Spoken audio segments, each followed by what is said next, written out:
Hello Kafdan fans! Pasabog ito mga kasambreros ha. Nag-release ang Vivo Philippines mga kasambreros 5 hours ago. Yung kanilang yung kanilang upcoming event mga kasambreros na kasama nga si Sir Alden. Pero ito ay parang yung teaser nila, wala pang gaanong mukha na inilabas mga kasambreros. Pero sa TikTok nila, ay naglabas na sila ng itong model na berry purple, yung kulay mga kasambreros. So aabangan natin ito, no, kasi parang katulad kay Ma'am Catherine, hindi ko alam kung saan gaganapin yung kanilang tawag dito, yung kanilang event na ito mga kasambreros, pero malamang sa malamang ay may aabangan tayong pasabog mga kasambreros. So this is a 50MP Zeiss Super Telephoto Camera, berry purple mga kasambreros, tapos yung pangalan niya sa Vivo V60, no. So aabangan natin ito mga kasambreros. So naglabas na rin yung Vivo, and then na-vlog ko rin yung nakaraan na magkakasama sina Ma'am Ann Curtis, si Ma'am May Mendoza, at saka si Ma'am Marian Rivera mga kasambreros sa Vivo family, no. So ng mga recent na mga events, no, kasama sila Sir Casey, and yung mga naka-blue nga si Sir Alden mga kasambreros, no, yun din po. Pero ito parang mas bongga yung pasabog na ito kasi nga magkakasama Ma'am Ann Curtis ba naman, di ba? Sobrang unkabogable din ito ni Ma'am Curtis at saka ni Ma'am Marian Rivera, si May Mendoza, and so on mga kasambreros, no. So aabangan natin ito mga kasambreros kasi si Ma'am Catherine, no, tulad nung event niya ay may mga kasama rin siya doon, no. Nandoon din sila Ma'am Rabia Mateo, no, hindi ko na naisama mga kasambreros, sina Sir Marco Gumabaw, tawag dito, may mga kasama pa siya din sa event niya sa Fresh at saka sa Cream Silk mga kasambreros. Si Ma'am Nadine Lustre yata parang humabol siya, pero hindi ko na nakuha yung mga video mga kasambreros. And then ito, sa next item natin mga kasambreros, nag-post si Sir Alden, no, yung smart home. Ito pala yung type ng bahay na parang gusto niya mga kasambreros, which is, sabi ng mga ibang nakapansin ay pareho lang kay Ma'am Catherine na parang design. Kasi magkakapareho talaga sila mga kasambreros kasi isa lang yung interior designers. So parang ito yung patikim ni Sir Alden sa magiging outcome or mukha ng kanyang bagong mansion. So ano siya, no, kung loob lang ito, hindi parang iba yung condo parang condo type lang ito. Pero iba kasi yung bahay na talagang i-construct siya mga kasambreros, no. Tulad ng Bernardo Mansion or Bernardo Casa mga kasambreros.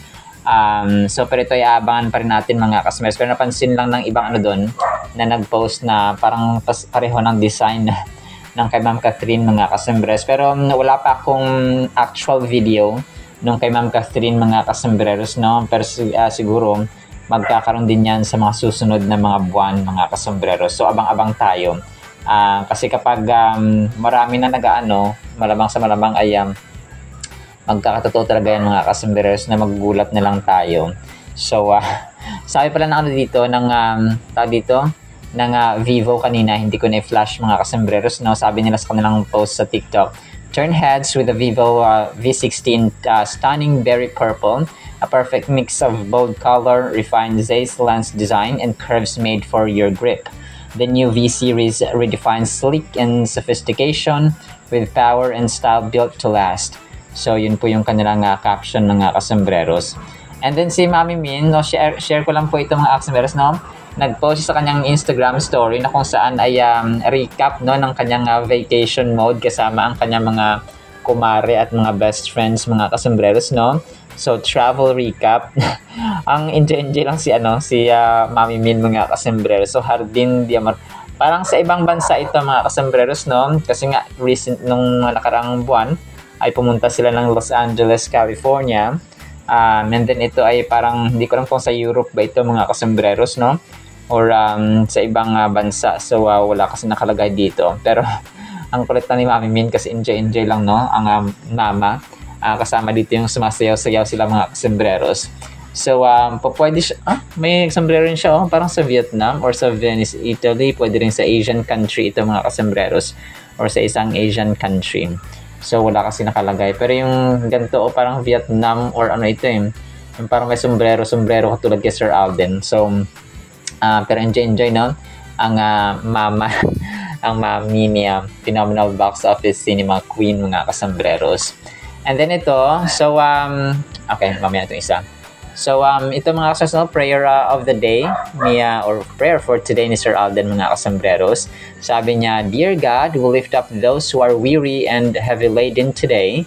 You see the burdens they carry, the exhaustion in their hearts, in the struggles they face. Thank you for your promise in Matthew 11:28, where you invite us to come to you for rest. Help them to lay their burdens at your feet and find true peace and renewal in your presence. Strengthen their hearts, refresh their spirits, and remind them that you are gentle, loving, and always near to those who are worn and weary. In Jesus' name, Amen. So, Amen and Amen, Pops Alden. So, inaabahan ko nito, no?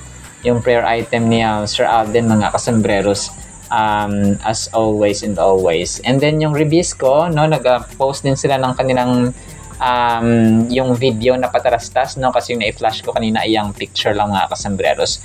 So, ito yung yung time na wala si Sir Luis dito, nagugupit siya, mga kasombreros, no? Tapos kumain siya ng Ribisco crackers. So, this was, done 2 months or 1 month ago, mga kasombreros.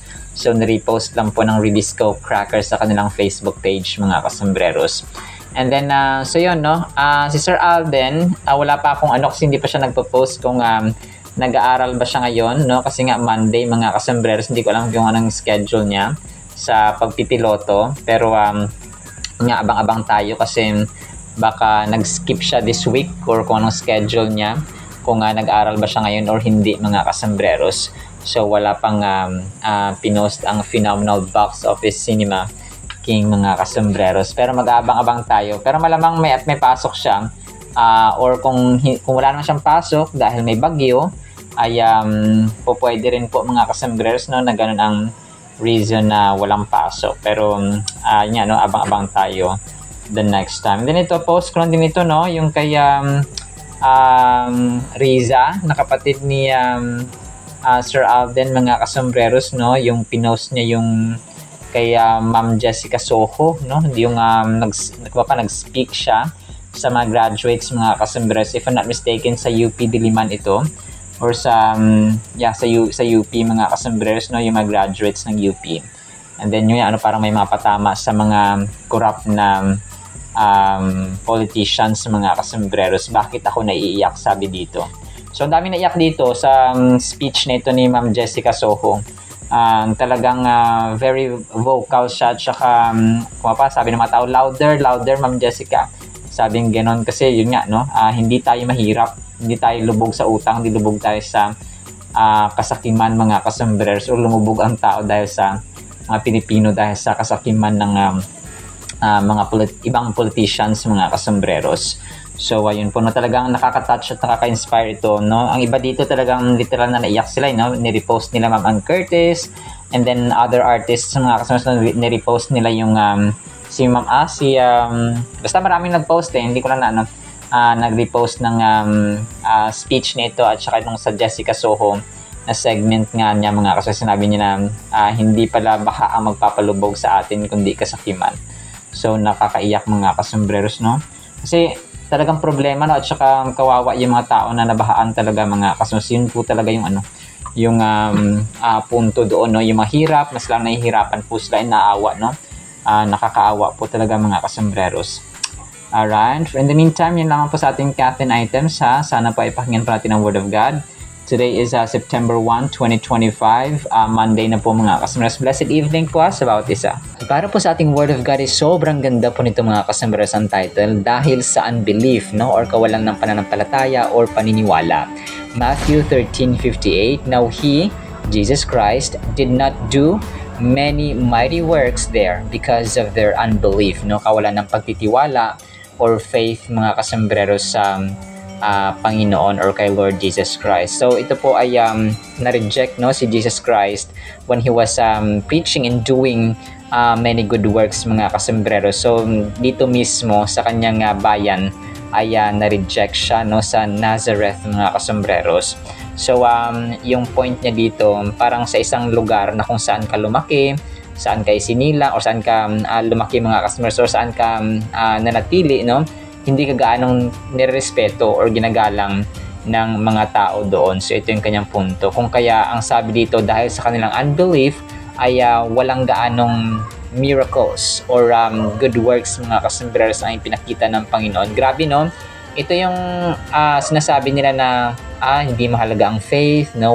Hindi gaanong mahalaga ang pananampalataya ng isang tao, yung belief niya. Ang mahalaga basta masipag, mabait, mabuting asawa o jowa, or magiging tatay ng anak mo, or maging nanay ng anak mo. So hindi po totoo yun mga customers. Actually, faith really matters kasi napakahalaga kung anong paniniwalaan ng isang tao, yun siya. Okay? Kung ang tao ay naniniwala sa mga ganito, so yun siya. Kung ang tao ay naniniwala ng buhay ay isang parang sugal, so baka sugalero or baka manunugal mga kasembreros.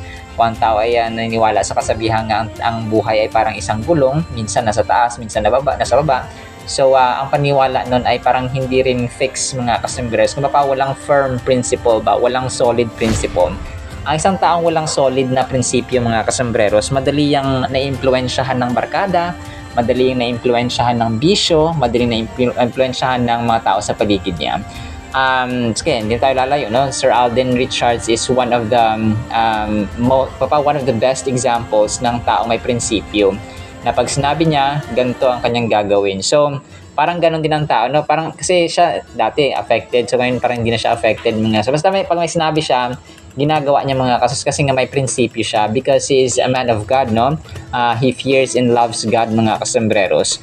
So, ganun din ang tao. Tayo, no? Kunwari, niyaya ng kaibigan na ganito kahit na mali kasi nga wala kang firm na prinsipyo, ay madali kang na-impluensyahan mga kasembreros kahit nasa mali na yung ginagawa mga kasembreros. And Matthew 13:58 ay about sa limited extent ng divine intervention sa ating buhay kapag tayo po ay kulang sa pananampalataya or walang pananampalataya mga kasembreros, walang faith or kulang sa faith mga kasembreros.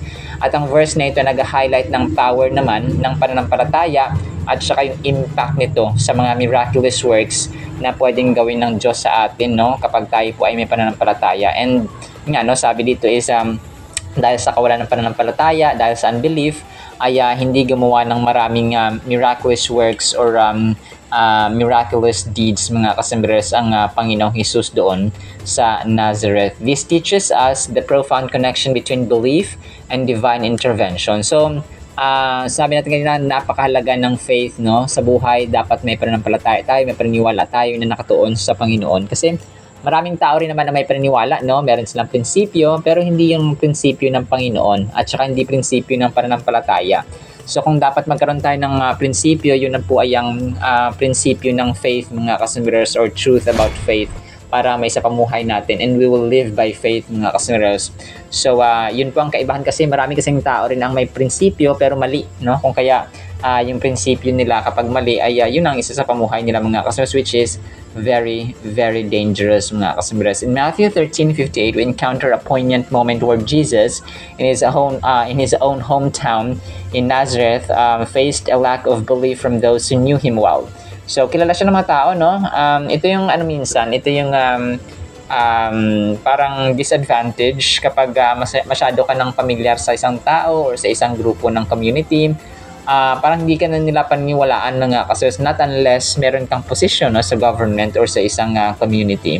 Pero pag isang ultimo ka lang, tapos Jesus Christ was a carpenter, no? Kasi ang tatay niya dati is karpintero. So parang ang mga tao doon ay parang kilala siya from head to foot, kung kaya hindi sila gaano naniwala at saka sumampalataya kay Jesus kasi parang yung familiarization ba, no, yung kung paano na sobrahan ng pamilyar ang isang tao sa iyo ay parang nawawalan sila ng ganang makinig or sumunod mga kasembreros kasi nga parang kunwari kapitbahay mo lang, no, mag-preach sa iyo ganon mga kasembreros, parang wala kang hindi ka gaano naniwala or nananampalataya mga kasembreros. The context of this verse is essential for grasping its significance. In Matthew 13, Jesus has been teaching in parables. So, yung buong chapter actually ng Matthew 13 mga kasembreros ay nagtuturo si Jesus Christ dito ng maraming parables mga kasembreros. So parables na kumbaga pa ay may nakatagong meaning or kahulugan mga kasembreros, or truth or katotohanan sa parables na ito, like yung the parable of the leavened bread, prophecy and the parables, the parable that Hares explained. So maraming parables dito mga kasos, parable of the mustard seed, no, yung mustasa, parable of the sower. So kung ako po sa inyo ay basahin niyo po ang entire Matthew 13 mga kasembreros. So napakaganda po nito. And then yung parable of the hidden treasure and parable of the pearl of great price mga kasembreros. So napakaganda po nito. So sana po ay basahin niyo po mga kasembreros yung Matthew chapter 13. The relevance of this verse extends to us today, prompting us to examine our own faith and expectation. So ano yung pananampalataya natin, no? Kamusta yung ating pananampalataya ngayon? Like the townspeople of Nazareth, our attitudes and beliefs can either facilitate or hinder the supernatural interventions of God. So yun kasi yung pumipigil, yun yung harang kasambas kapag ang tao ay walang pananampalataya na kayang gawin ng Diyos ang ganito, walang imposible sa Panginoon. So kung hindi sila naniniwala sa ganon, parang walang reason na ang Diyos ay mag-perform sa kanila ng miracles and give them better and greater things mga kasembreros, kasi nga hindi naman sila naniniwala in the first place. So para saan pa, no? Minsan may mga times naman na gumagawa talaga ng great miraculous work mga kasembreros ang Panginoon, so that many people will believe. Pero kapag nakita niyo na sobrang matitigas ang puso at ang mind ng mga tao, ay hindi na siya nagpa-perform pa ng miracles mga kasembreros. Jesus was unable to perform many miracles in his hometown because of the people's lack of faith. In the verse you are referencing, this verse serves as a reminder that faith plays a significant role in the manifestation of God's power. So ito napakahalaga mga kasembreros. Nakita natin yung danger, yung panganib mga kasembreros ng mga taong walang pananampalataya. Akala natin okay lang, no? Akala natin parang normal lang buhay, no? Nakakain tayo, may sahod tayo, may pagkain sa pagkainan, nabibili natin yung gusto natin. Pero yung pananampalataya kapag wala, ay merong intervention, merong hindrance mga kasembreros, no? Or napipigilan yung tawag dito, yung paggawa at pagkilos ng supernatural world ng Panginoon mga kasembreros, or intervention ng divine power, which is a God mga kasembreros. So bilang application sa ating buhay, no, para tayong umaakyat sa isang corporate ladder or nurturing our family, na yung pananampalataya dapat ay di ba, para yung dito yung tatlo sa pinaka mahalagang pillars or haligi ng Christianity, yung faith, hope, and love. Although the greatest of these is love, talagang nandun ang pananampalataya. Because parang yung isang attorney or ng isang doktor, no, hindi ka lalapit sa kanila kung alam mong hindi ka gagaling, di ba? Or hindi ka matutulungan ng isang tao. So parang gano'n lang yan mga kaso. So ang ating Panginoon ay kayang gawin ng lahat ng bagay. That is why He is everything. Makakalapit tayo sa Kanya at dapat tayong lumapit sa Kanya in faith, no? Full of faith mga kasos, na paniniwala, trusting Him that He can do all things. Ganon po katindi ang ating Diyos, no? Ang lumikha ng langit at ng lupa. And then everything mga customers in just 6 days. So imagine nyo, 6 days lang yun, no? How much more na ilang taon na tayo, He can do amazing things sa ating mga buhay if we have believe or faith in Him mga kasembreros. Alright, so po sa ating Word of God, ha? Nawapay pagpalaan po tayo ng pag-ibig, pananampalataya, pag-asa, at saka more and more faith pa mga kasembreros sa ating Panginoon. In Jesus' mighty name we pray. Amen and amen. See you sa next segment mga kasembreros, paalam po.